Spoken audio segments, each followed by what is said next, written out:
오늘 제가 강의할 내용은 강화도 조약하고 이모군란입니다. 두 개가 연관성이 있을까요? 네. 여러분들은 어떻게 생각하셨나요? 강화도 조약하고 이모군란. 하나 서사가 있습니다. 하나 이야기가 있는데 전통적으로 우리 사회에서는 강화도 조약과 이모군란에 대한 이야기가 있습니다. 강화도 조약으로 배움부는 세국 정책이 개항으로 바뀌었고, 이 개항으로 인해서 서부 근대 자본주의 물결, 근대화 물결이 한반도로 밀려들기 시작해가지고 우리나라는 비로소 자본주의적 발전의 길을 걷기 시작했다. 그런 근대화 하나의 상징이라고 할 수 있는 것 중에 하나가 별기군이라는 신식군대, 일본인 교관 후리모도가 교관으로 있는 별기군이 있는데, 이것은 하나 근대화의 상징이었는데, 이 별기군과 90군대, 무영이라는 90군대와 대립과 갈등, 차별에 대한 대립과 갈등, 이런 것으로 인해서 이모군란이 발생했다. 이런 것이 아마 여러분들이 많이 들었던 서사일 겁니다. 그럼 오늘 저는 이런 이야기, 이런 서사에 대해서 일정하게 문제 제기를 하는 그런 강의가 될 것 같습니다. 자, 시작하도록 하겠습니다. 자, 여러분들도 이번 강의를 통해서 강화도 조약이 우리나라가 근대화 물결을 탄 그런 계기가 되었는가? 아니면 그 반대 그 상황이 발생했는가? 또 이모군란 도대체 왜 일어났는가? 이것이 과연 강화도 조약과는 어떤 관계가 있을까? 라는 문제의식을 가지고 제 강의를 들으시면 될 것 같습니다. 얘기 순서는 일본 얘기에서부터 시작하도록 하겠습니다. 1871년 일본 정세가 첫 번째 얘기하고, 여기에서 정한농이라는 얘기는 들어보셨나요? 정한농과 조선과 일본의 애교 관계. 그 이전에 이제 우리가 이시 조선 시대 우리나라와 일본 애교 관계는 교린 관계랍니다. 교린, 평등한 우호적인 설린 외교 관계, 이렇게 이해하시면 되겠습니다. 결국 명나라하고는 4대 외교, 명나라는 운나라를 섬기는 그런 외교 정책을 했고, 일본은 가까운 나라로서 서로 평등한 우호 협력 관계를 유지하는, 그래서 교리라고 합니다. 그런 교리, 그러니까 일본과는 외교 관계가 없었던 것이 아니고 전통적인 외교 관계가 있었는데, 이런 전통적인 외교 관계가 일본이 파탄시켰습니다. 이것을 살펴보겠습니다. 그 다음에 세 번째, 미국과 일본이 한반도로 진출하는 것, 이것을 진출에 표현할 수도 있고 침략이라고 표현할 수 있습니다. 여러분들은 어떻게 표현하면 좋은지를 한번 좀 생각해 나가면서, 이 진출하는 데 있어서 미국이 어떤 역할을 했는가, 저는 이것을 미일 공모다 이렇게 이제 표현하고 있는데, 여기에 대해서 좀 살펴보도록 하겠고요. 네 번째, 이런 결과로서 강화도 조약의 내용, 이런 것도 살펴보고, 그 강화도 조약으로 인해서 우리 조선 사회가 어떠한 경제적 변화를 겪게 되었는가, 이걸 살펴보고, 그런 경제적 변화의 결과, 이모군란이 여러 발생했다. 근데 이모군란은 왜 발생이고 어떻게 전개되는가, 이렇게 얘기를 시작해 나가도록 합니다. 1871년경 일본 내부 정세는 여러분 아시죠? 1868년도에 일본에서 메이지 유신이 일어났습니다. 메이지 유신이라는 자체는 봉건적인 어쨌든 정부가 붕괴되고 근대 정부가 수립된 것을 메이지 유신, 근대 부르주아적 혁명이다, 일본에서 그렇게 합니다. 프랑스 혁명과 비슷한 일본에서 있었던 부르주아 혁명, 이게 메이지 유신입니다. 그래서 메이지 유신을 통해서 일본의 정치 경제 구조가 근대적 정치 경제 구조로 바뀐 겁니다. 그래서 우리는 혹시 여러분 로마가 간다라는 일본 드라마 보신 분 있을 겁니다. 거기에서는 굉장히 그걸 이제 메이지시 이것을 이렇게 좋게 이제 그려놓은 그런 드라마인데 그 로마라는 분은 사실상 그 시기에 부르주아지 자본가 계층을 대변하는 사람입니다. 대변하는 사람인데 일본에서는 과연 1868년 메이지시를 통해서 정권을 잡은 계층, 계급이 자본가 계급들이었는가, 부르주아지였는가, 사실상 불행히도 그러하지 못했다는 거예요. 즉, 정권을 담당하는 사람은 호전적인 사무라이 계급. 이제 사무라이 출신은 군벌이라고 표현하죠. 군벌과, 그 다음에 봉건 귀족들, 관료들, 이런 사람이 메이지 정부 주축이 되었던 거예요. 사실상 로마도 암살을 당하잖아요. 로마 세력, 로마가 암살당한다는 것은 로마 세력, 진짜 부르주아 세력이 이제 암살당하겠다 이렇게 봐야 됩니다. 그래서 그 새로 정권을 잡은 사람들은 사실 일본이 자본주의로 발전할 수 있는 토대가 미흡했다는 거죠. 두 가지 문제가 있어요. 첫 번째는 사실 여러분 우리가 이렇게 배웠잖아요. 일본은 자본주의가 많이 빨리 발전했기 때문에 메이지시를 통해서 근대국가를 성장할 수 있었다. 그런데 우리나라는 일본보다 자본주의 발전이 늦었기 때문에 근대국가로 성장 발전하기 힘들었다. 이런 식으로 배워왔지만 그 당시 일본과 우리나라 경제 발전 수준은 거의 비슷한 수준이었다. 다시 얘기하면은 공장제 수업 단계가 지배적이었다는 거예요. 공장제 수업 단계. 아직 자본주의가 싹을 터서 발전, 아마 이제 어린아이 단계가 우리나라, 일본이랑 비슷했다는 거예요. 그런데다가, 자본주의 발전이 이제 미숙했기 때문에 일본 내도 이제 로마와 같은 자본가 계급이 충분하게 성장 발전하지 않았습니다. 로마도 자체 그 일본 내부 경제 발전의 토대를 두고 이제 자본가 계급이라기보다는 해무역을 통해서 서구 자본주의 물결을 수입하는 그런 위치에 있었던 거죠. 이게 이제 첫 번째 일본 자체 자본주의 발전이 굉장히 더뎠다는 거. 그래서 자본가 계급 성장이 잘 안 됐다는 거. 두 번째는 어떤 문제였냐면 미국한테 1854년도에 일본과 미국이 통상조약을 맺었죠. 미국이 페리호, 맞죠? 페리호가 한포해교, 일본에 이제 항구에 와가지고 대포를 빵빵빵 쏘니까 일본이 미국하고 맺은 조약이 뭐냐면 불평등 조약의 전형입니다.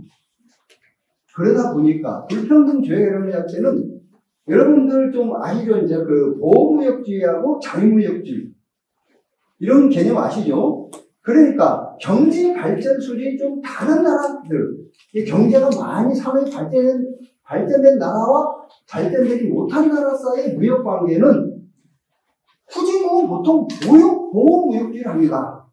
그래서 이게 영국과 독일이 이제 그런 옛날에 상황이었는데 독일은 굉장히 서양에서 자본주의 발전이 후진적이었어요. 영국은 여러분 아시다시피 자본주의 발전이 가장 빠른 게 영국이었어요.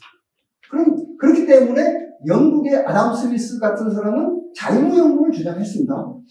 반면에 독일의 이제 리카르도 이런 사람들은 보호무역을 주장했어요.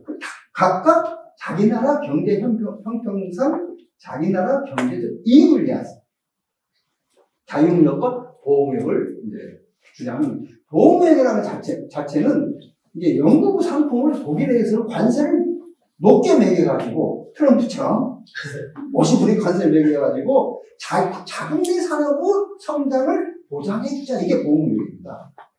그런데 한포 외교라는 자체는 서양은 자본주의가 굉장히 발전했고 동양의 나라 같은 동아시아 나라들은 아직까지 기계제 산업이 발전하지 못했어요. 자본주의가 조금씩 성장했지만은 대체적으로 공장제 수공업 단계. 이게 영국에서는 이게 면직물들을 이 와트가 뭐 이렇게 전기 발전해가지고 기계로 1시간에 100장 찍어냈는데, 이렇게 100필 찍어냈는데, 우리 동양, 중국이나 일본, 우리나라 같은 경우는 공작의 수고이기 때문에 10분의 1도 안 된다. 10필 찍어낸다. 똑같은 사람이, 10명 사람이 100필을 이제 면직물을 만들 때, 동양에서는, 동아시아에서는 10필밖에 못 만들어요. 그러니까 100필을 만드는 그런 사람들은 똑같은, 여기서 동양에서 한 필에 100원씩 하면은, 서양에서는 한 필을 만드는데 10원밖에 안 되는 거예요. 그러면 30원에 팔아도 엄청난 이득이 된다는 거예요. 서양에서. 이것이 공장의 수공업과 기계적 공업의 차이입니다.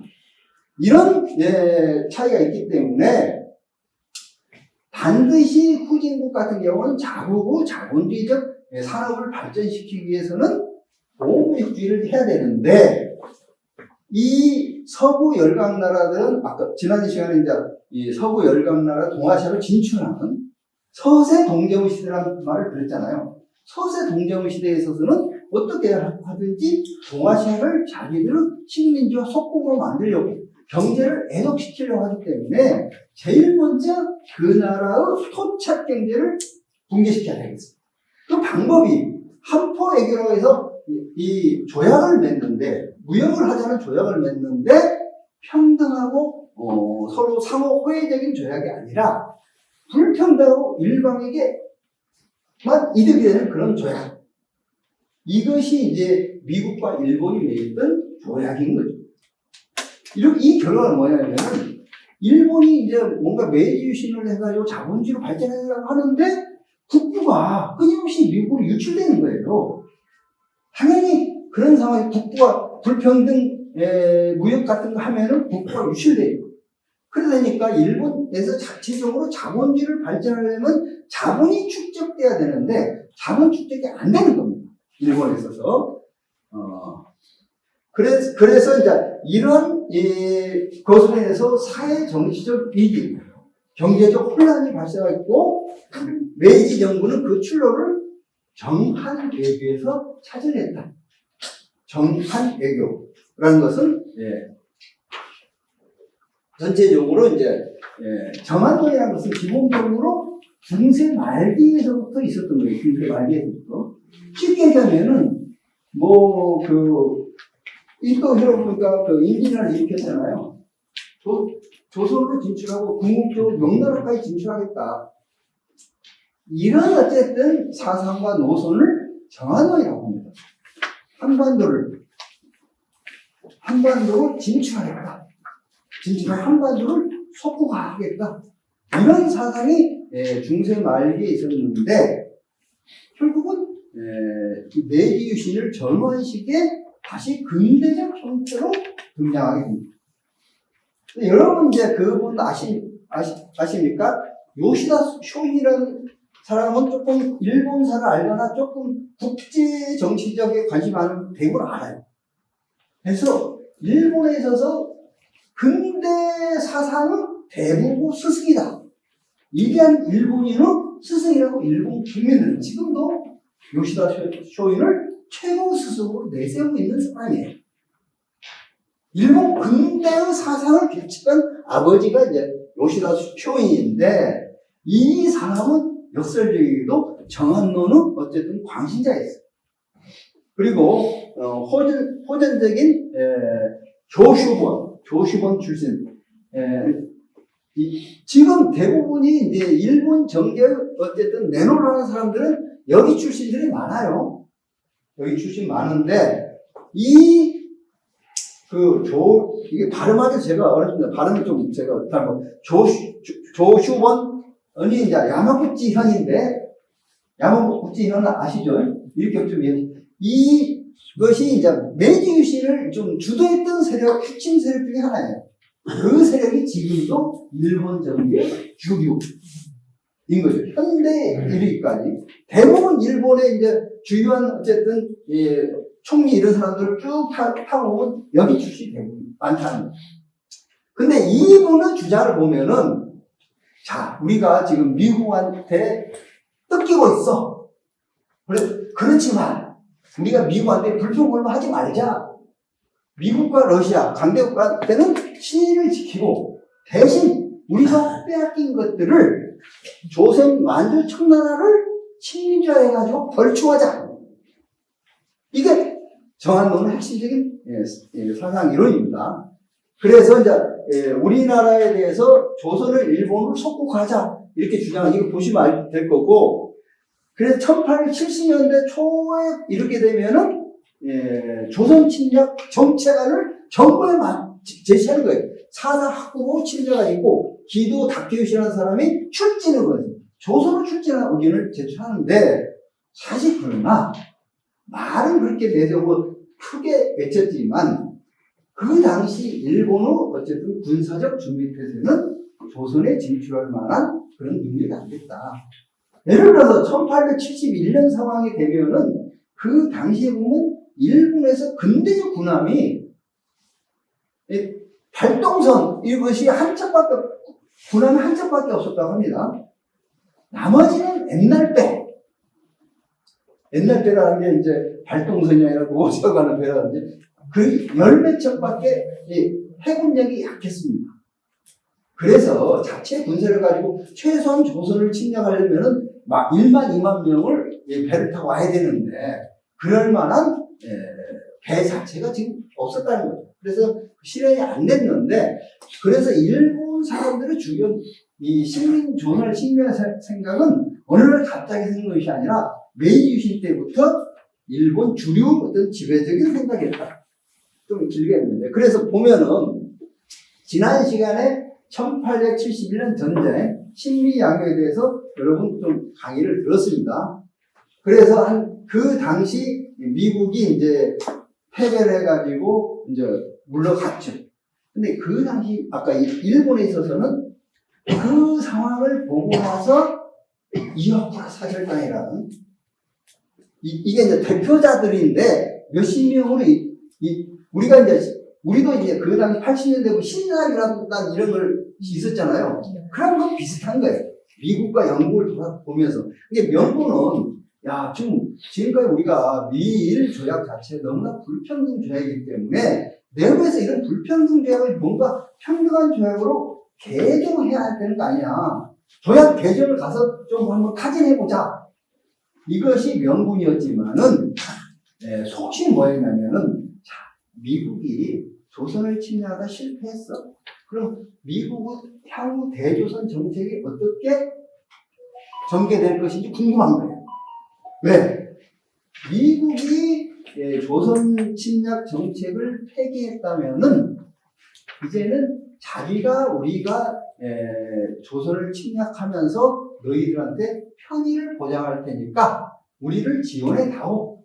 이런 식으로 뭔가 뒷거래를 하려고 생각하고 있었던 거예요. 그래서 그걸 공식적으로 얘기 못하고 그런 속셈을 가지고 그 당시 이제 미국을 가려면 일본에서 배를 타고 가죠. 비행기를 1930년대에 나왔으니까 배를 타고 가는데 거기서 한 달 정도 걸릴 거 아닙니까? 그러면 어디로 갑니까? 샌프란시스코죠? 미국 서해안. 거기에서 기차를 타고 또 워싱턴까지 가야 됩니다. 그 당시 이토 히로부미가 이 신사유를 합단 이 5사람 중에 한 사람이 이토 히로부미입니다.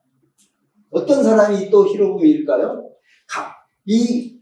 가운데 앉아있는 사람이 대표고 그 사람이 이와쿠라라는 사람이에요. 그러면 서 있는 4사람 중에서 이토 히로부미 두 번째. 오른쪽에 두 번째. 네, 맞습니다. 두 번째. 네. 이 사람이 이토 히로부미입니다. 4번. 그래서 이제 그 사람이 여기 이분이 첫 번째요? 이 사람 첫 번째 오른쪽에서 두 번째 여러분 보시면 그래서 이제 샌프란시스코에서 워싱턴에 가는 기차 안에서 이렇게 일본에 있는 친지에게 편지를 썼답니다. 조선 침략에 대한 지지를 미국이 보낼 것이라면서 확신을 갖고 그런 얘기를 했어요. 그런데 워싱턴에 가보니까 아니나 다를까 미국 역시 똑같은 생각을 하고 있는 거예요. 똑같은 생각을 하고 있을 거예요. 그래서 서로 간에 조약을 맺지는 않았지만 이심전심으로 일본이 한반도를 진출하게 되면은 걔네들은 뭔가 침략이라는 표현을 안 썼겠죠. 진출하게 되면은 우리가 뒤에서 적극적으로 지원해 줄게. 그 이하는 너희가 진출해 얻은 뭔가 혜택이 있으면 우리도 함께 나눠 갖자. 이런 둘이 꿍꿍이가 많이 했던 거예요. 그래서 이제 미국은 사실상 일본을 침략의 앞잡이로 내세우려는 전략을 구성했죠. 그래서 이게 이제 1890년대 가면은 일본이 영일동맹을 맺잖아요. 그죠? 그러면서 이게 해양 세력이라고 구성이 되는 겁니다. 그 다음에 대륙 세력은 뭐 프랑스, 독일, 러시아, 뭐 어떤 경우는 프랑스가 이쪽으로 영국 쪽에 붙었다가 독일, 러시아 이렇게 이합집산하지만은 일본, 영국, 미국은 그때부터 지금까지 딱 한 5년간인가 이때를 제외하고 그 5년간은 뭡니까? 태평양인데 1938년에서 45년 7년 그러니까 실제로는 1941년 이게 일본이 미국을 배신한 건 이제 1941년부터 45년까지 결국은 일본은 이때부터 1870년대부터 지금까지 미국의 동생으로서 충실하게 형을 받들면서 대신 그 지원을 받아서 동아시아에서 그 이권을 챙기는 그런 것이 이제 지금까지 일본의 스탠스. 그 시작이 바로 이때부터입니다. 그래서 사실 처지가 이제 지정학적으로 보면은 일본과 영국, 미국은 아메리카 대륙이지만은 그 당시 세계의 중심은 뭐냐면은 중국을 중심으로 한 중국, 러시아 이런 어쨌든 유라시아 대륙이었잖아요. 이게 대륙 세력이에요. 그런데 영국, 미국, 일본은 해양 세력이에요. 그래서 지금까지 그 당시부터 150년간의 역사라는 게 해양 세력이 세계적인 패권을 장악해 나가고 휘두르는 그 시대가 지금까지 계속되었는데 최근 몇 년 전부터 아마 2015년 즉 중국이 이제 세계 제2위 GDP를 자랑하면서 좀 미국과 거의 대등하게 맞짱뜰 수 있는 그런 상황으로 접근하면서 전 세계에 지금 역학관계는 바뀌고 있죠. 흔히 말해서 다극화 시대란 말이 요즘 유행어처럼 세계적으로 확산됩니다. 그래서 미국 패권 시대가 끝나가고 있다 이런 말이 요즘 매스컴에 보면 자주 나오는데 다시 말하면 미국 패권 시대라는 다시 말하면 해양 패권 시대를 의미하는 거죠. 해양 패권 시대가 끝나가고 있다. 이게 이제 그 당시에 그 출발이 뭐냐면은 미국과 일본이 결탁하고 일본과 영국이 결탁하는 이 1870년에서 95년까지 이 시기에 이 해양 세력은 동맹연대가 맺어지게 된 거죠. 구체적인 증거로서 1870년 스미스, 하우스, 위젠드르 등 외무성 고문을 계속 파견한 겁니다. 파견했을 뿐만 아니라 실제로 1873년에 세척 군함을 일본한테 주고 유상인지 무상인지는 역사서에 좀 애매하게 나오더라고요. 또 8천만 발의 탄약을 지원했다. 이게 주었다 지원했다. 제가 이제 확인한 역사서에는 그게 유상인지 무상인지가 정확히 기록이 안 돼 있어요. 이것처럼 군사 고문, 외국 고문을 파견하고 외국 고문을 파견했다는 것은 무슨 말이냐면 말이 이제 여러 가지 이제 컨설턴트 한다는 의미가 되겠지만은 실제로는 외교 방향에 대해서 뭔가 미국과 일본이 조율하는 사람이 되는 거예요. 그럼 조율하는데 형으로서 이제 뭔가 조언을 주는 거예요. 형으로서. 미국은 항상 지금과 일본과 미국이 평등한 적이 한 번도 없어요. 형 동생 관계고 그런 점에서 그 외교 그러면 그 이후에 있었던 이 1876년 강화도 조약이라는 그 전략 전술이라는 것 자체는 그 방향과 목적 이런 것들은 미국과 협조 속에서, 미국과 협의 속에서 나왔다는 거죠. 외국 국도랑 동문이 미국인이었으니까 좀 약간 길게 좀 얘기를 좀 시작했어요. 미일 공부가 이때도 시작됐다. 그래서 원래 이제 그 1875년부터 미국을 등에업은 일본은 이제 힘을 내서 이제 자신감을 갖고 조선에 대해서 함포 외교를 시작합니다. 함포 외교. 이게 운양호라는 근대적, 이게 이제 운양호 사진입니다.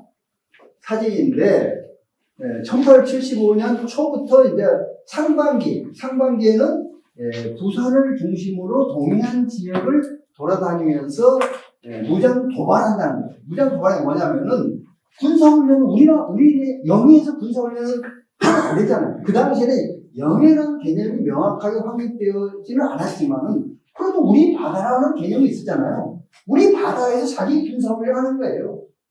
그리고 또 우리 바다를 침략하는 거예요. 침략으로 돌아다니는. 여러분, 침략이라는 건 뭡니까? 침략은 몇 단계예요? 지난 시간에 병인령이 할 때 프랑스 1차 침략에서 한강을 쭉 여기까지 오면서 침략을 다 했잖아요. 그래서 한강 지도를 만들었어요. 군사 지도를. 그게 있어야 군사적 침략이 가능합니다. 그렇게 해가지고 침략을 한다고 나부대고 이게 이런 거 있고 처음에는 운양호가 있었죠. 운요호라고 얘기합니다. 그 다음에 다이니 데이묘호 이름이 좀 제가 발음하기 어렵습니다. 다이니 데이묘호를 추가로 부산에 침입시켜가지고 이런 어쨌든 무장 행패를 부렸다. 두 번째는 2차가 있어요. 2차는 아예 강화도 쪽. 강화도는 어딥니까? 서울은 거기 출입문이잖아요. 보통 저쪽에서 우리나라 들어오려면 서울로 오려면은 인천 월미도 앞바다가 있고 거기서 쭉 강화도 쪽으로 오면 영하라고 있습니다. 영하. 그러니까 이 짠 강이라는 거예요. 실제는 바다예요. 강화도가 섬이니까 강화도하고 우리 육지하고 그 당시에 이제 그 영종도가 아니라 그 건너편이 어디죠? 교동. 성모도 교동. 교동. 아니 그 강화도 건너서 우리 육지 쪽 김포가 아니고 그 뭐라고 영종도. 그것도 섬이잖아. 영종도. 어쨌든 김포 쪽에 보면은 제가 있잖아요. 요즘 그걸 지리 사람 이름 이런 거 좀 아시는 분 아실 거예요. 잘 생각이 안 난다는 거. 강화도 서쪽에 성모도가 있고 서쪽에 됐어요. 그래서 이것은 사실상 그 바다인데 그런데 명칭이 영하라고 강입니다. 한강으로 들어가는 입구예요. 한강으로 들어가는 입구. 여러분들은 강화도는 너무 많이 다니셨기 때문에 잘 알고 겁니다. 이게 밑에 다리가 두 개 있고 강화대교가 있고 초지대교가 있잖아요. 그 사이에 강줄도 있고 초지대교 바로 옆에 초지진이 있습니다. 초지진이 뭐 어떤 거냐면은 바로 그 인천 앞바다에서부터 쭉 이제 한강 쪽으로 배가 들어가는 입구예요. 입구. 서울 지키는 입구. 그런데 그 당시 군사 규율상 뭐냐면은 그 어느 나라 배든지 어떤 자기들 그 진해에 있는 상부 허락 없이는 어떤 것도 통과시키지 않는다. 특히 이제 그 병인양호 이후에는 그런 규칙이 엄격하게 지켜졌습니다. 그래가지고 그런데 문제는 8월 21일 날 국적 표시도 없고 보통 배 같은 경우는 자기네가 국기를 해야 되는 거지. 했는데 월미도 앞바에 침입해가지고 음료수 탐지를 부실로 초지진 포대까지 온 거예요. 그러니까 당연히 그 사람은 의무적으로, 기계적으로 홍위대가 어쨌든 위협 사격을 경고 위협 사격을 할 수밖에 없죠. 우리는 물러가라고 경고 사격을 했는데 그놈들은 그 당시 초지진을 쑥대밭을 만들어버린 거예요. 쑥대밭을 만들었어요. 그 소진이 한번 파괴된 그때 1871년에 파괴됐잖아요. 그 다음 이때도 파괴된 거예요. 파괴되었고, 그 다음 날은 0 정도를 점령을 해버린 거예요. 이것이 2차 운양의 도발이에요. 그런데 적반하장격으로 이 자기들 배는 크게 피해도 안 봤어요. 너희들이 사격을 먼저 시작해서 우리가 엄청난 피해를 입었으니까 거기에 대해서 너희들이 손해보상하라. 이렇게 이제 주장에 나선 겁니다. 근데 이게 1875년이에요. 1873년에 어떤 일이 있었을까요? 우리나라에서 큰 정권 교차가 있었죠? 1873년. 대원군이 심각했죠. 네, 대원군이 심하고 민비 정권이 등장했어요. 1873년. 그래서 대원군은 여러 가지 그 정책에 대해서 선호가 있고 찬반이 있겠지만 하나는 국방력을 강화하는 노선. 그래서 대외 관계 속에서는 자주적인 입장을 공고하게 지켰던 것은 이구동성으로 부정할 수 없는 사실입니다. 대원군 정권이 있을 때는 그래서 여러 가지로 군사력을 강화하기 위한 여러 가지 조치를 취했어요. 그런데 민비 정권은 어떠했는가? 이런 점에서 민비 정권은 이제 우리 역사상에서 뭔가 이제 세국 정책을 나쁜 세국 정책을 폐지하고 좋은 개항 정책으로 갔다 이렇게 얘기를 하고 있지만 실제로 그 민비는 저는 이렇게 비교하면 여러분 화를 내실지도 모르겠는데 요즘에 그 언론에 나온 거의 비슷한. 그냥 아무런 정치적 노선과 이런 게 없는 분이에요. 그래서 미신을 좋아하고 구출 좋아하고 그렇기 때문에 기본적으로 이제 그 1874년도 그 오시는 그 무렵에 어떤 거 있었냐면은 자기의 이제 제가 그건 몰라요. 최근에 이걸 강의를 준비하다 보니까 이 정비가 아니잖아요, 민비가. 정비가 아니에요. 정비가 아니고 정비 아들이잖아요. 그런데 민비가 자기 아들을 낳은 이게 순조죠? 순종이죠? 네. 자, 이것을 세자로 만들기 위해서 이것이 가장 큰 관심거리였고 그래서 청나라와 결탁을 하게 됩니다. 이게 민비 정권의 특징은 부정부패 정권이고 친청 정권이다라고 이렇게 알려져요. 친청 정권. 그러다 보니까 청나라가 그 당시에 우리 조언한 게 뭐냐면은 일본이 한반도로 침략할 왜냐면 청나라는 자기가 이제 계속 전통적으로 이 조선을 보호자라고 생각하고 있어요. 그리고 근대적인 어떤 옛날에는 4대 관계였지만 그건 외교 관계였고 종속 관계가 아니었어요. 그런데 1870년, 80년 이 무렵에 그 4대 관계를 이용해서 종속 관계로 바꾸려고 했었어요. 그 당시 청나라는 영국이나 이런 유럽은 반식민지로 저희들은 떨어지면서도 또 다른 한편에 조선은 또 자기 어쨌든 종속국가로 만들려고 참 국제외교가 이제 복잡한 이런 상황인데 그 당시 이제 민주한테 충고한 게 뭐냐면은 일본이 조선을 좀 호시탐탐 노리고 있는 게 중요하다. 그리고 가급적이면 일본과 충돌을 하지 말아라. 이런 조언을 했던 거예요. 그런 이제 조선의 전반적인 상태를 스파이들이 다 파악해요. 민비 정권은 대원군 정권과는 달라. 우리가 강한 압박 정책을 쓸 경우는 통할 것이다. 이런 정책 판단을 하고 나서 1875년대 운영 사건을 일으킨 거예요. 자기 계획대로 된 거죠. 그러다 보니까 여기에 대해서 조선 정부, 민비 정권은 만약에 아까 말한 것처럼 그 강화도 운영 사태에 대해서 강경한 태도를 취해야 되는데도 불구하고 미온적인 태도를 취한 거예요. 그러니까 일본이 배상 요구하면서 이게 일본 특사단을 이게 파견하는데 스텝 1과 2가 한 스텝인데 PPT를 만들다 보니까 스텝 1, 스텝 2로 됐는데 이 특파 대사단 대장이 뭐냐면 부르다 기요다카인데 이 사람이 혼자만 그냥 외교를 하려 부산에 왔는데 뭘 데리고 왔느냐?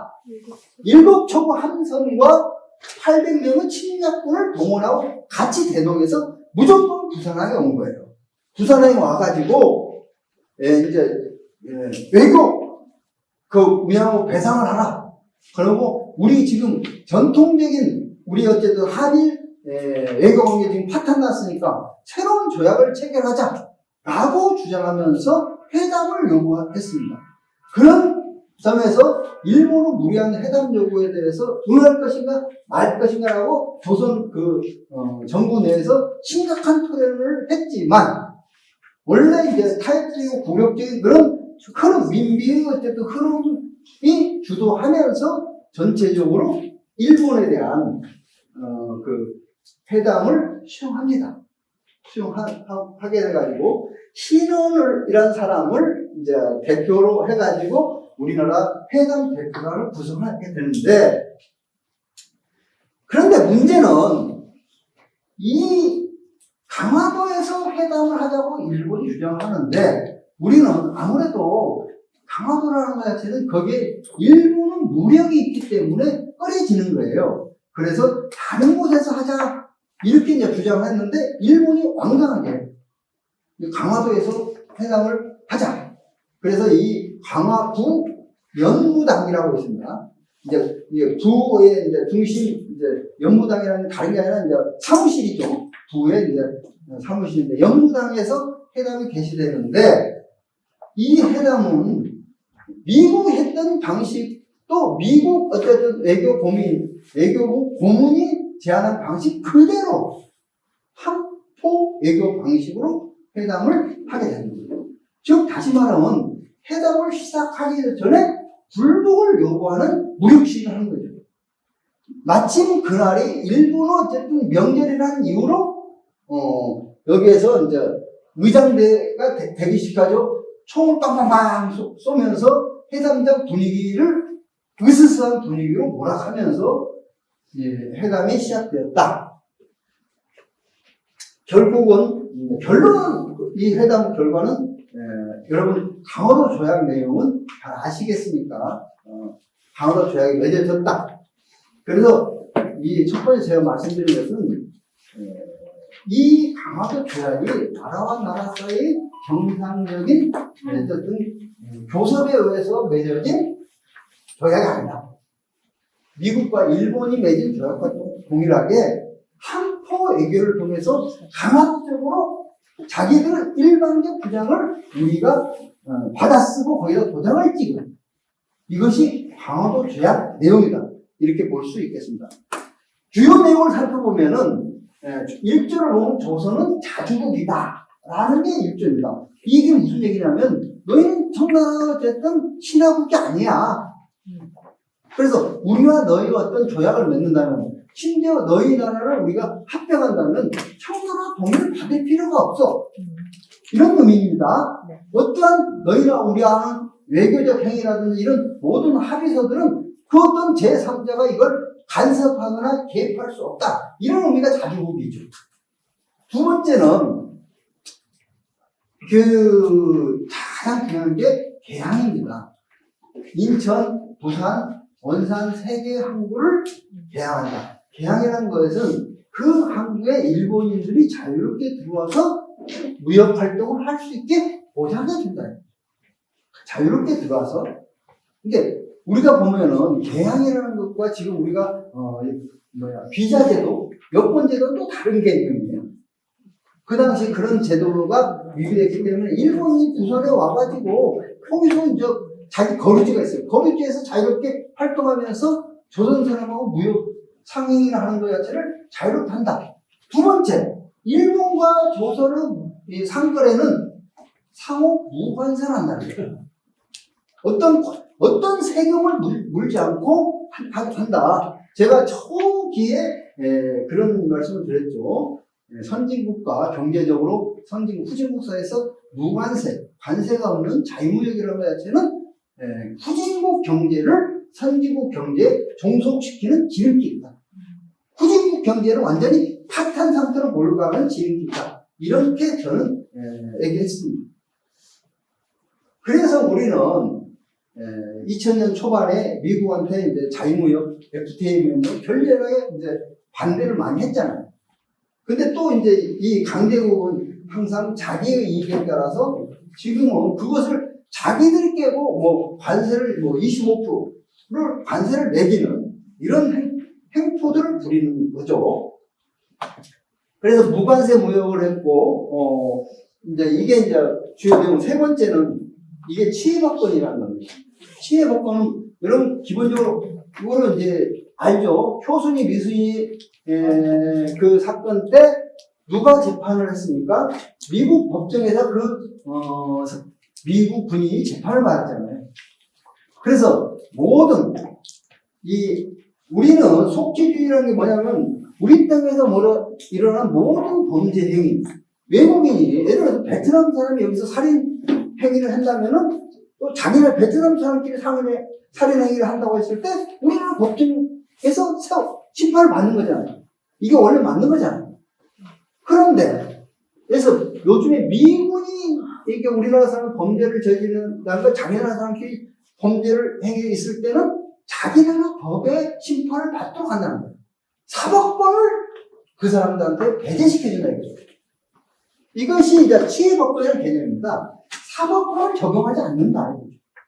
그러다 보니까 일본인은 조선 땅에 들어서 안하위격으로 심지어 심각하게 보면 사람을 죽이는 것 말고 서슴지 않는 거예요. 그 서슴지 않는 게 뭐예요? 민비 시해 사건이잖아요. 정치가들을 내서 민비를 시행하고 또 그 사람들이 우리나라 법정에 쓴 게 아니라 우리나라 국무를 시행하는 사람이 일본 가서 법정에 서가지고 흐지부지 이게 대표적인 거잖아요. 이 치해법권이 이제 강화도 조약에서 맺은 대표적인 거죠. 이거 연해측량과 아까 제가 설명드렸습니다. 이것은 군사적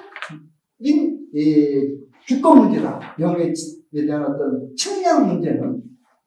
그래서 옛날에 보면은 중세시대에도 뭐 근대는 말할 것도 없고 그 나라 지도를 외국으로 빼돌리려고 할 때는 군사재판에 이제 적용을 받습니다. 자, 정리하자면은 강화도 조약은 결국은 일본에게만 특권, 그러니까 평등한 조약의 핵심적인 내용은 권리 의무를 동등하게 하는 거예요.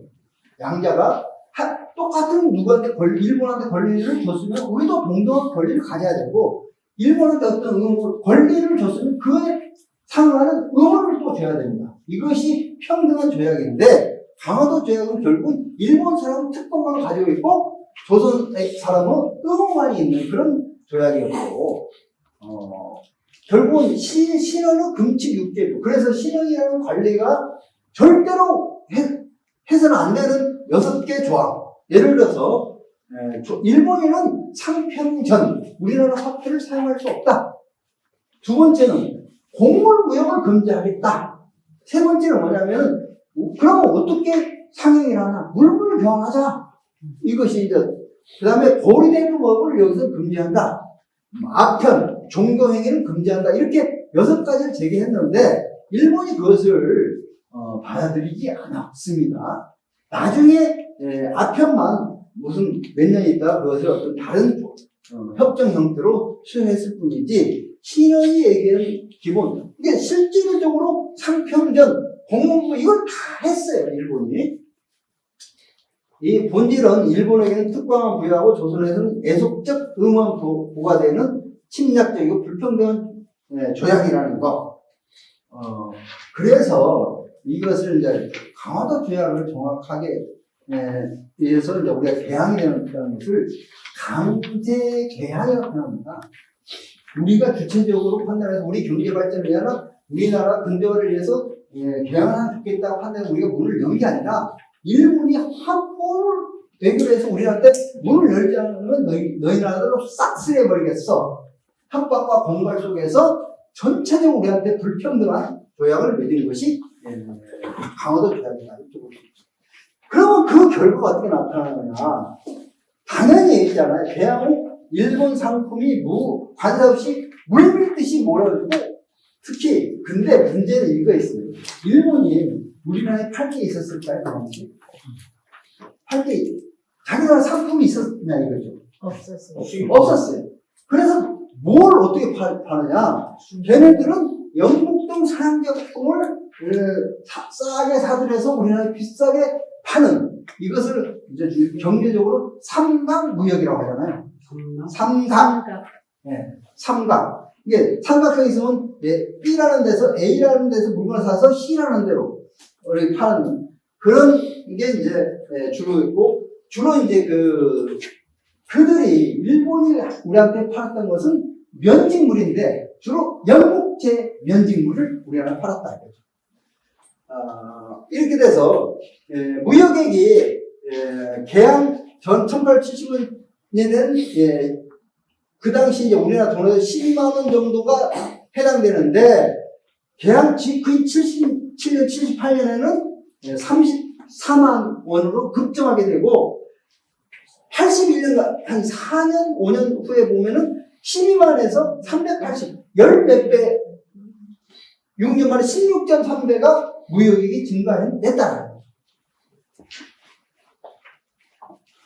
예를 들어서 조선의 원료 농산물 헐값에 구매해서 일본에서 5배 이상 가격으로 재판매했다는 거죠. 그리고 영국제 면직물을 아주 헐값 사가지고 비싸게 팔아먹었다. 뭐 이건 얘기되는데 이 표를 보면은 77년에서 82년 수입 총액을 보면은 되게 퍼센트가 100인데 면제품이 57%예요. 반 이상은 면제품이에요.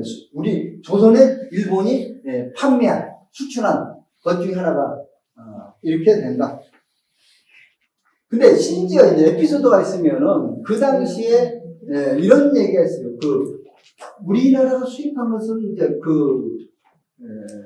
부자들이 사치용으로 수입한 것 중에 유리꽃병 같은 거 있잖아요. 유리꽃병 하나가 소 한 마리 가격이에요. 유리꽃병 하나 소 한 마리 가격.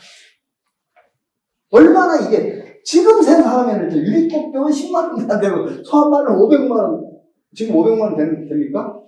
예. 이 정도 어쨌든 그것을 일대로 막용할 정도로 자 그러면 중요한 거야. 쟤는 이것으로 인해 가지고 우리나라 경제 상황이 어떠하느냐. 근데 지난 시간에 우리가 그렇게 배웠잖아요. 비록 더디나마 우리나라에서 자본주의 생산 관계가 발생해서 발전하고 있었다. 그 기억나시죠?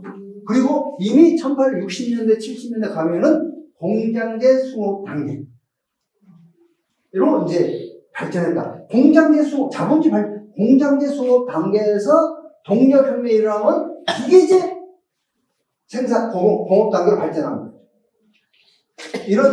이런 과정을 거쳐서 이게 원래 이제 우리가 보면은 자본주의 발전 초기에서는 한 가정에서 간의 수공업을 하다가 뭐 옷 같은 것도 혼자 집에서 다 만들어서 하다가 이 공장제 수공업 분업을 하는 거예요. 누구는 뭘 만들고 한 공간 내에서 이렇게 일을 하면서 이렇게 하되면 생산력이 예를 들어서 5배, 10배 늘어나게 되는 거예요. 그게 공장제 수공업 단계. 그럼 공장제 수공업 단계로 가려면은 이 공장을 운영하는 자본가가 있어야 되고 또 이 공장 수업 단계 속에서 일하는 사람들은 노동자들. 이것이 공장제 수업 단계라고 왔다는 것은 이미 자본주의 발전의 초기 단계에 이르렀다.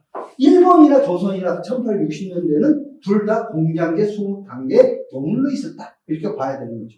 그래서 비록 더디나마 자본주의적인 단계로 발전하고 있었는데 여러 가지 이제 담배나 특용 작물들이 이제 거기서 이제 가장 대표적인 농업에서 자본주의 발전을 선도했던 거예요.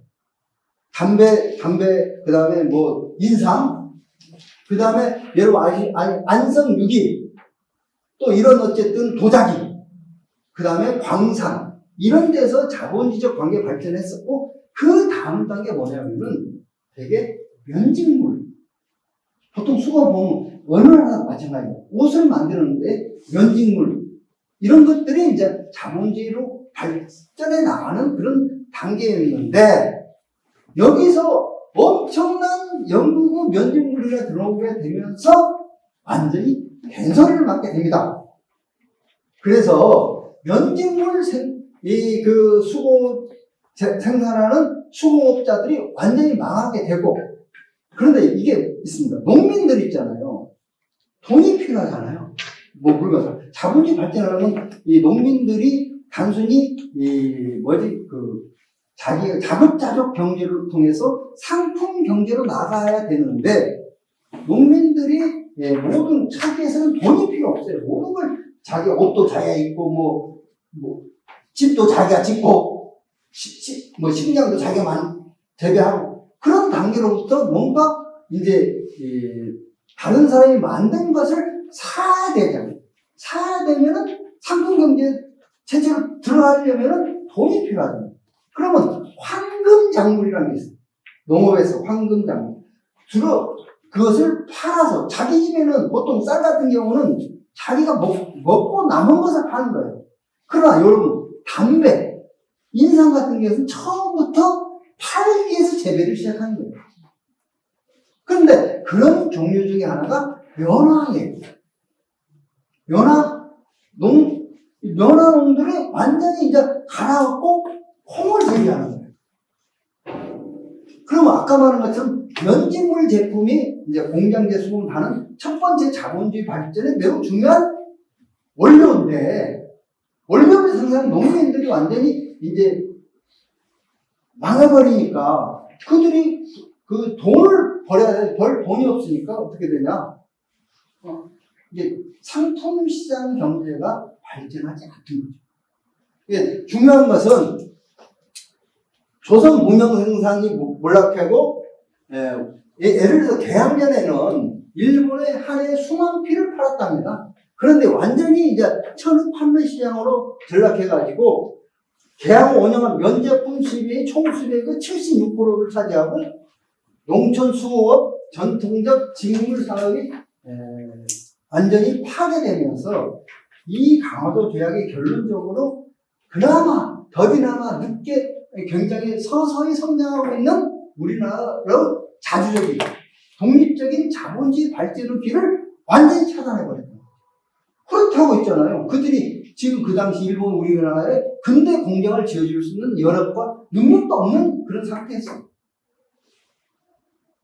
그것이 우리 조선 전통 수공업 몰락. 두 번째는 농산물과 기금속의 약탈이라고 보는데, 쌀과 콩이 대량 수출되어 있고, 예를 1877년 같은 경우는 474석이 수출되었는데 3년에는 82,760 몇 배입니까? 20배. 그러니까 이게 있잖아요. 어떤 문제가 있냐면은 우리나라 어쨌든 그 당시 지주들이 있잖아요. 지주들이 쌀을 이제 농민이 지은 소작농이 지은 쌀을 봐드리면은 그것을 우리 국내 시장에 팔아가지고 돈을 벌 거 아닙니까? 그런데 이것을 국내 시장보다 한 가마에 쌀 한 가마에 10만 원을 받고 파는데 일본이 있잖아요. 11만 원 주고 사는데. 그러니까 이 지주들은 일본한테 팔아버립니다. 그럼 어떤 문제예요? 국내에서는 식량 공급이 축소되잖아요. 1년에 100만 톤이 필요한데 그전에는 대체적으로 100만 톤을 거의 맞췄어요. 근데 10만 톤만 거의 빼간다고 90만 톤을 줄어들게 되면 어떻게 되냐면은 단순히 10%가 올라가는 게 아니에요. 쌀값이 폭등을 하잖아요. 서로 매점면서 하게 되고 막 이렇게 하면서 기존의 어떤 시장 질서를 거론하게 되면서 쌀값이 폭등했다. 그리고 가장 큰 피해를 입은 게 쌀을 사서 먹어야 되는 도시에 있는 서민들. 그 당시 도시 빈민들. 완전히 생계가 막막해지는 상황입니다.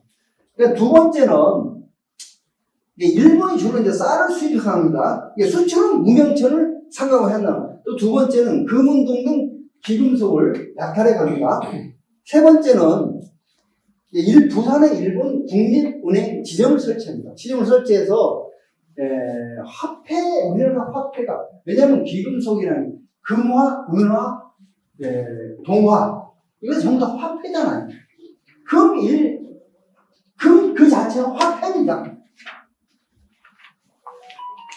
이래서, 상평 통보는 이제 보통 이제 동전입니다. 동으로 만든 화폐죠. 이런 것들이 일본으로 대량적으로 유출하게 됨에 따라서 화폐 공황이 발생합니다. 무슨 얘기냐면, 화폐를 1년에 우리나라의 화폐를 100만, 양씩 찍어내야 됩니다. 그래야만 그 경제가 운영되는데, 100만 양을 찍어낼 수 있는 금과 은과 동이 없습니다. 그래서 80만 양밖에 못 찍어낸다. 공급량보다 한 20%가 축소되면 이 자체가 화폐 공황 상태들을 빠지게 되는 거죠. 이거 자체가 엄청난 그 나라 경제가 교란되면서 물가가 폭등되는 상황이 나타납니다. 그래서 우리나라 무역의 그 21%가 기금속되는데, 이게 문제는 아이러니하게 일본에 있잖아요.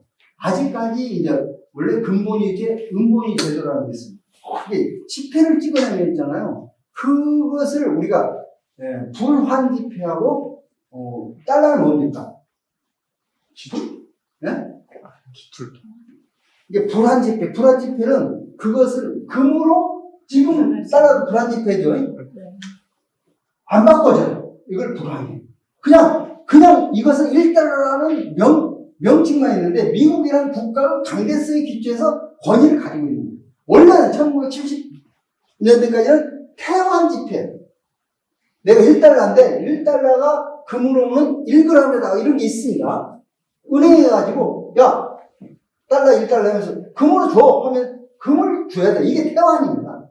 그러니까 그 나라 화폐량하고 금 보유량이 같아야만이, 물론 정확히 같을 필요 없어요. 그래서 예를 들어서 이 나라 사람 전부 다 금으로 바꿔줘 해도 그 나라가 공황이 안 일어나고 전부 다 바꿔줄 수 있다. 그래야만이 화폐가 안정돼가지고 그걸 믿고 이제 지폐를 쓸 수 있는 거죠. 지폐라는 것 자체가 처음부터 이것은 금 같은 것을 가지고 다니기 힘들고 어렵기 때문에, 야, 이거 100원이면은 금 얼마야? 이렇게 약속하는 거예요. 사회적 약속. 그것을 국가적으로 그걸 보증해 주는 게 이제 국가 화폐인 거죠.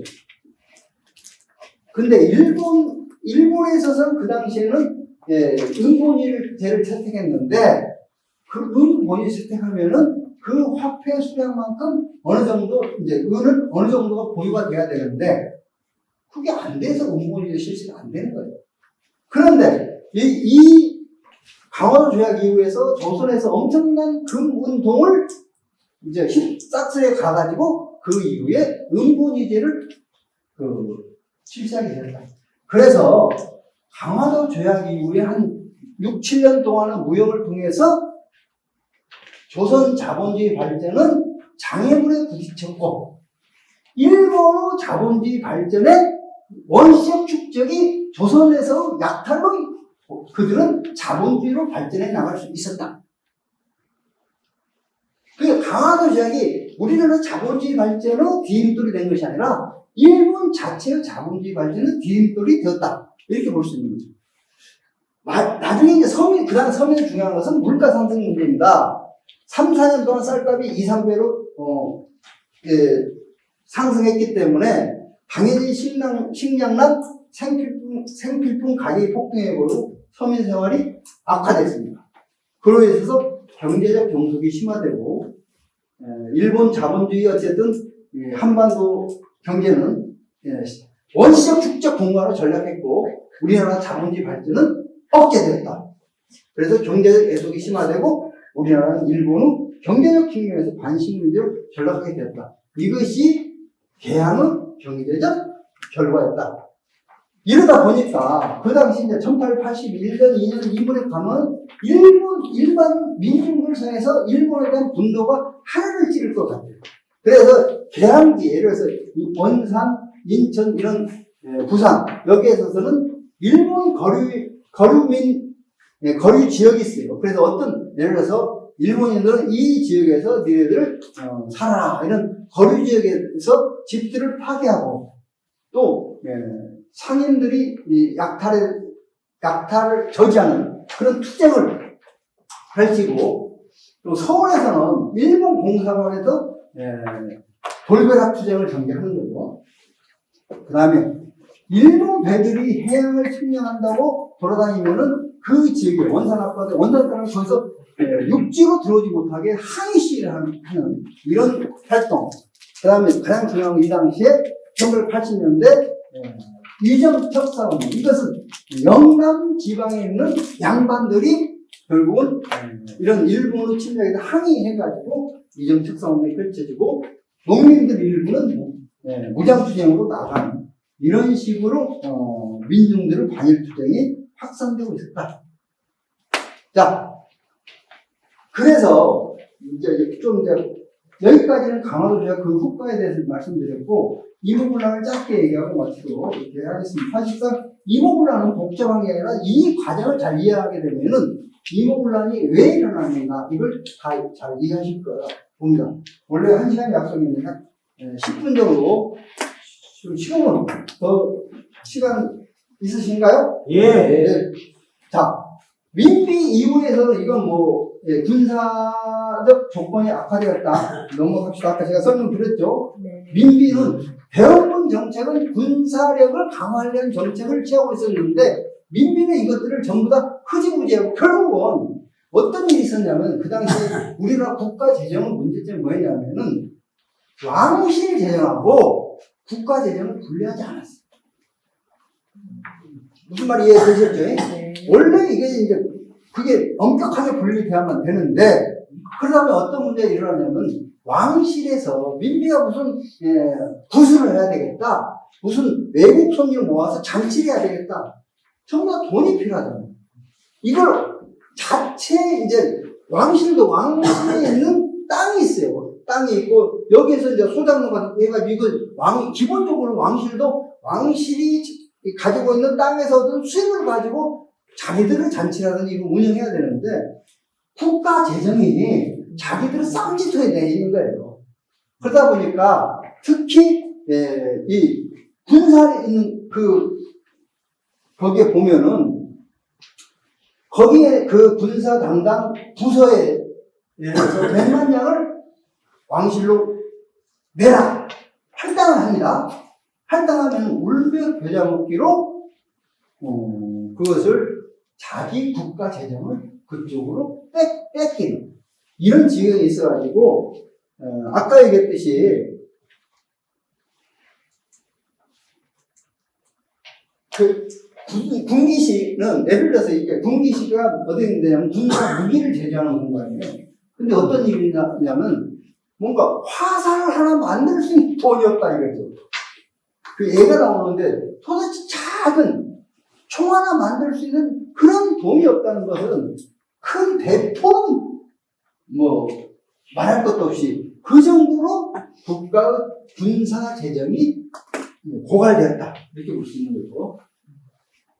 근데 이모 군인 폭동, 이모 군란을 군인 폭동이라고 얘기합니다. 서울 군인들이 그 당시 군인이 어떤 존재들이 있느냐? 되게 중세기적인 이걸 존재하시는 거 보면 우리가 수장이라는 말 아시죠? 그거에 보면 군대를 갈 의무가 있는 집단은 노예는 군대 갑니까 안 갑니까? 노비는 안 가죠. 안 갑니다. 그러면 양민만 갑니다. 양민이 사실상은 한 5, 60%는 양민이에요. 되게. 가면은 예를 들어서 군사무가 있어가지고 한 6개월 동안 서울에 가서 이제 또는 저 북방에 함경도에 가서 국방 이제 경비를 쓰거나 서울 가서 군걸 수비를 하거나 이렇게 해야 됩니다. 그런데 이 농사 짓는 사람이 6개월 가서 하면 농사를 망치잖아요. 야, 그러면 대신에 니네가 3년에 한 번씩 수자를 쓰는 대신에 군포를 내라. 근데 이거 군포를 내면 그 돈으로 우리가 군인을 사서 대신 병역을 할 수 있도록 하겠다. 이런 식이 이제 준역법이라고 합니다. 되게 인질이나 이유. 근데 그 이전에는 사람을 살려서 살 수 있는 사람이 없었어요.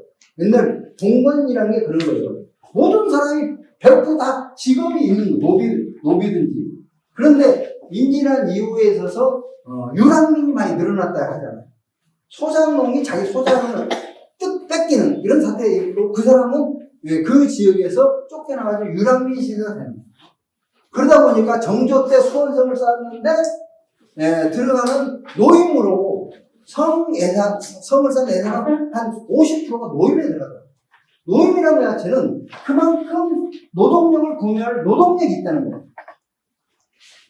그런 노동력 중에서는 두 가지가 있겠죠. 원래 농민들인데 농한기에 노동력을 제공하는 방식이 있고, 실제로 이제 유랑민 형태로 노동자로 전락한 사람들이 있단 말이에요. 그런데 이 당시에 보면은 이제 1860년, 70년대, 80년 초 이때 보면은 대부분의 이제 그 서울에 있는 군인들은 직업병으로 된 거예요. 직업군 제도가 된 겁니다. 근데 이 사람들은 요즘에 이태원, 그 다음에 왕신 지역에 거주하는 도시 빈민들이에요. 그래서 그 사람들이 이러저러한 품삯을 받고 일자리를 찾아가는 일용공이 되든가, 그중 가장 그래도 안정적인 직장이 뭐냐면 이 군인이에요. 그래서 이것을 고용군, 그래서 고용군 제도가 그 당시에 지배적이었던 상황이었습니다.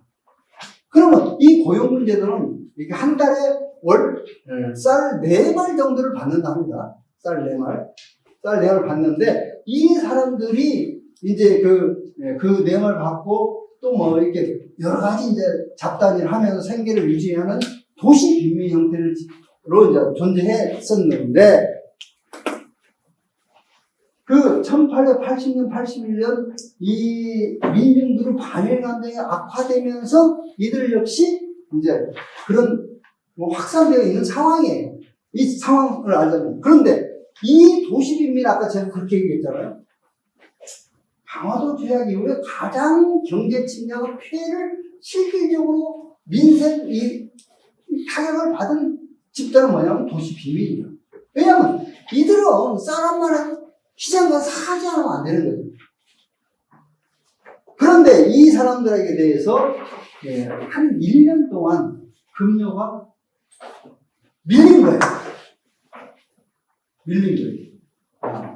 그래서 급료를 받는 것이 선해청이라는 급료를 지정하는 건데, 여기서 중요한 것 자체는 82년 이문군란 이전에 81년에 두 차례 군인 폭동이 계획을 했다가 비밀이 누설돼서 그 주모자들이 잡혀간 상태입니다. 이건 무슨 얘기를 말씀이냐면은, 군인들에 대한 어쨌든 현재 군사제도와 일본인에 대한 불만이 엄청나게 폭발 일부 직전이었다. 이렇게 된 거죠. 그러면은 이모군란의 직접적인 계기가 된 것은 썩은 쌀 사건, 그 다음 모래쌀 사건이라고 얘기할 수 있죠. 1880년 6월 5일 날, 그날 겨우 한 1년 정도 밀린 그런 어떤 급료를, 한 달치 급료를 이번에 지급해주겠다. 이렇게 하니까 사람들이 몰려갔는데, 선해청 창구에서 보이는 썩은 쌀을 지급한 거예요. 그러니까 항상 생각을, 먹지도 못하는 쌀을 한 달 동안, 아니 1년 동안 밀린 급료라고 지급해주는 이 행태에 대해서 여러분들은 어떤 사상 감정을 느끼셨을까? 그래서 김춘영, 유봉만, 정의길 이 사람들이 몰려가가지고 우리는 쌀을 못 받겠다. 창고지기들을 제압을 해버리고 이제 소동을 일으킨다. 소동을 일으키자 그 선해청 당상관 책임자죠. 민경으로 사람이 그 소동 후 주모자들을 잡아서 포도청에 감금하고 고문과 가혹행위를 한다는 거예요. 그 소식이 이제 이태원이나 왕신리에 전해지기 시작하니까 김춘영이라는 사람은 부친 김장수라는 사람하고 유봉만이라는 사람은 동생 윤춘만 두 사람이 주동이 돼가지고 통문을 작성해도 돼요. 통문이라는 말은 삐나죠. 이렇게 우리는 억울한 상황이 됐으니까 우리 내일 몇 시까지 어디에 모입시다. 이렇게 해가지고 왕신일 때 배포해가지고 첫 번째 무역 붙이고 호흡소에 이렇게 했는데 6월 9일 그랬는데 6월 10일 주민들이 어마어마한 이제 그 부인들이 모여가지고 이제 무이영 이들이 이제 자기 군대 대장이었던 미경을 방문해서 청원했어요. 야 이러니까 석방시켜달라 하니까 민경호에게 직접 청원하고 나는 실권이 없어. 니들 처지는 딱하지만 딱하지만 실권이 없어. 이렇게 하면서 그렇게 이제 민경호한테 책임을 미루니까 폭발해가지고 어디로 가느냐? 민경호 집을 습격해버립니다. 선해청 당상관, 이 선해청 책입니다. 그래서 그 집에 뭐 금은 모아나 모든 인삼, 녹용, 모든 귀중품을 마당에 모아놓고 거기다 불지라고 해요. 그래서 민경호는 뒤 담을 넣어서 대궐로 도망가버려요. 그 다음 어디로 가느냐? 두 번째는 운영군으로 가서 대원군을 가서 우리들이 좀 지지해 주세요. 얘기를 하고 나서 이 동별영이 어디냐면 동대문 근처에 있는 이들이 이제 거주하는 그 군대 막사죠. 여기를 가지고 자기 이제 부대로 가가지고 거기에 있는 모든 무기들을 이제 탈취해서 무장을 하는 거예요. 무장을 하고 조총, 환도, 창 무장을 갖추고 리그만은 해산을 하지만 명령을 거부하고 이제 폭동으로 당겨갑니다. 그래서 자, 첫 번째 간대가 일본 공사관. 일본 공사관 저희가 지금 이제 서대문 이번 주 토요일에 그래서 서대문 하는 거죠. 네, 서대문에 가보면 여기에서 저희들이 서대문 어쨌든 답사를 시작하는 곳인데 이곳이 지금 무슨 초등학교라고 그랬죠? 금화초등학교. 그 지역이 일본 공사관이 있던 지역이에요. 이 사진이 있잖아요. 그 당시 이 뒤에가 공사관인데 이 폭동 군인이 찍은 그 사진이 있어요.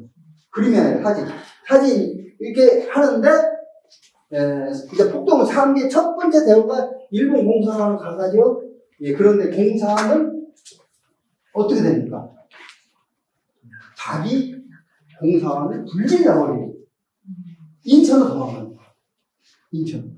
자, 이거 첫 번째 일본 공사관을 습격했다는 거, 이것이 의미하는 것은 그들이 일본 공사관하고 어쨌든 신식군대와 구식군대와 갈등 대립과 무슨 상관이 있어요? 물론 신식군대의 어떤 교관이 일본인이라는 이유만 가지고 공사관을 쳤겠어요? 결국은 이 모든 우리들의 불행과 이 사태를 빚어낸 원흉은 일본이다. 그리고 일본을 대표하는 일본 공사관이라는 반일 감정이 얼마나 폭발했는가를 잘 알 수 있는 거예요. 그래서 이 두 번째는 하도강. 하도강이라는 게 뭐냐면은 별기군 막사에 있는 데입니다.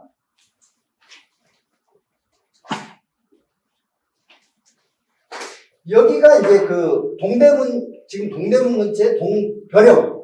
이게 이제 폭동군인은 막사였고, 이게 창덕궁이고, 자포청 의금부가 지금 저희, 그 사무실 근처, 창덕궁 건너편에 의금부가 있죠. 맞죠? 여기 하도감이 이제 통일문 바로 근처에, 이게 동대문 바로 근처에 하도감이 있었어요. 동구에는 멀지도 않은 거예요. 여기가 있어요. 여기로 가가지고, 그런데 여기에 이제 그 별기군은 많지 않았어요. 한 20여 명인가 이렇게 됐고, 거기 가가지고, 별기군 병사들을 설득해서 이 폭동 대우에 합류시킵니다. 그래서 별기군 병사가 같이 참여했다는 것 자체는 별기군과 구식군대와의 갈등이 완전히 잘못된 평가라는 것을 증명해 주고 있고, 교관 호리모도를 현장에서 처단해버립니다. 그리고 도망친 일본인들과 술사들도 처단합니다. 그런데 별기군은 이제 자기 끌어안고, 별기군이 뭐 어쨌든 속으로 불만스럽지만 위세에 눌려서 참여했는지 모르지만 일본 놈들은 다 죽이잖아요. 결국은 자기 이제 배후에 끌어가고 이런 것들이 있고 그 다음에 이제 어디로 가냐면은 창덕궁을 들어가가지고 그 당시 이제 민비가 창덕궁에 있었어요. 민비를 이제 저기를 척살하게 해서 창덕궁 쳐들어가는데 그 당시 민비는 운 좋게도 창덕궁 빠지면 어디로 갑니까? 경기도? 장원. 네. 여주 아닙니까? 아, 장원. 인천. 장원 오는 거 이제 가는 거죠.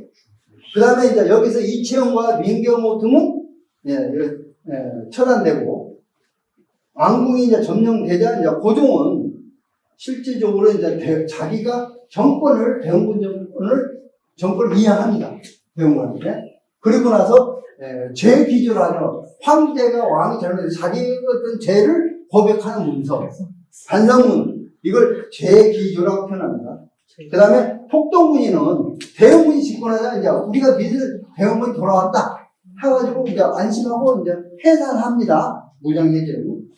그런데 그 전에 이제 민비가 했던 조치 중에 하나가 청나라한테 구원을 청했었던 거예요. 그래서 청나라 이 당시 3,000명의 군인이 개입해가지고 이제 서울에 왔어요. 서울에 진입하는데 대원군이 이제 자기는 청나라하고 친하다고 생각하고 자기가 정권 이제 책임자니까 이제 인사하러 갔어요. 인사하러 갔는데 군역을 박은 대원군을 그 자리에 납치해가지고 저기 중국 베이징으로 데리고 가버린 거예요. 일국의 이제 집권자들. 그 이후에 이제 대원군을 이제 그래 납치하고 나머지 원세계라는 사람 알죠? 이런 것들, 이 왕신 이터리티를 쑥갓으로 만들면서 폭동군인들을 완전히 공격한다. 그래서 폭력적으로 제압당하는 거예요. 여기에서 일본은 자국 군함을 파견해가지고, 문제는 여기서 제가 빠뜨린 게 있는데, 그 폭동군이 그 다음날 어디까지 하면 인천까지 잡는 거예요. 그 아까 하나부사를 잡으러. 그래, 인천에 있는 군인들과 합세했는데, 그때 하나부사는 영국 배를 운 좋게 타가지고, 영국 배를 구원받아서 일본으로 가서 일본 정부한테 하소연 해가지고, 일본은 군함과 병력을 파견해서 자국민 보호를 명령해 줘서 조선 정부 배상금과 사죄를 요구하는. 그래서 이렇게 대원군이 이제 몰려가고 폭동군인이 진압되자 민비가 다시 정권을 장악해서 친정 정책을 강화하게 되고 결국은 이때 청나라는 조선을 소국화하려고 하는 그런 정책이 추진된다. 자, 그래서 이무군란은 실패로 끝나고 말았지만 실제로 이무군란에서 일본인들이 이게 원래 조선을 먹기 위한 가장 첫 번째 단계가 이게 서양 사람들은 첫 번째 단계가 한 2, 3분 더 쓰겠습니다. 뭐냐면은 선교입니다. 선교. 여기 종교인이 있으면 죄송하지만 선교 활동을 통해서 그 나라에 대한 정보와 또 서양에 대한 우호적 감정을 퍼뜨리고 그 두 번째가 아까 포함해결을 통해서 불평등한 조약을 맺게 하고 세 번째가 그걸 통해서 그 나라 전통적인 경제를 완전히 경제를 무너뜨리고 그 다음 단계 군사적 침략을 단계가 그래서 맨 마지막에 식민지화하는 이게 루틴입니다. 정해진 코스예요. 그래서 여러분 아시겠지만 일본과 태국을 빼고 동아시아 모든 나라 이제 한국은 일본 식민지가 됐지만은 동아시아, 동남아시아 거의 90% 이상 나라들이 이 시기에 영국, 프랑스, 네덜란드, 독일 이런 서양 사람들은 식민지가 되었습니다. 식민지가 된 코스가 바로 이런 과정을 겪었죠. 그런데 일본이 경제 침략하고 나서 다음에 이제 군사 침략으로 나가야 맞는데 갑자기 비문 군인 폭동을 맞아가지고 조선에 대한 침략이 결국은 1894년 10년 동안 지연돼요. 청나라가 조선을 먹게 생기면 친청파가 조선 정부를 장악하게 돼요. 그래서 이모 부인 폭동이 일본의 조선 침략을 10년 지연시키는 결과를 빚었다. 그래서 일본한테 큰 타격을 주고, 두 번째는 그 민비 일당도 심대한 타격을 주었죠. 직접적인 타격을 줬죠. 그 다음에 세 번째는 우리나라 사람들은 어떠한 이 불평등하고 착취와 억압에 대해서 가만히 있지 않고 항쟁으로 맞서는 이 특징이 옛날부터 있었고 오늘날까지 계속되는 것 같아요.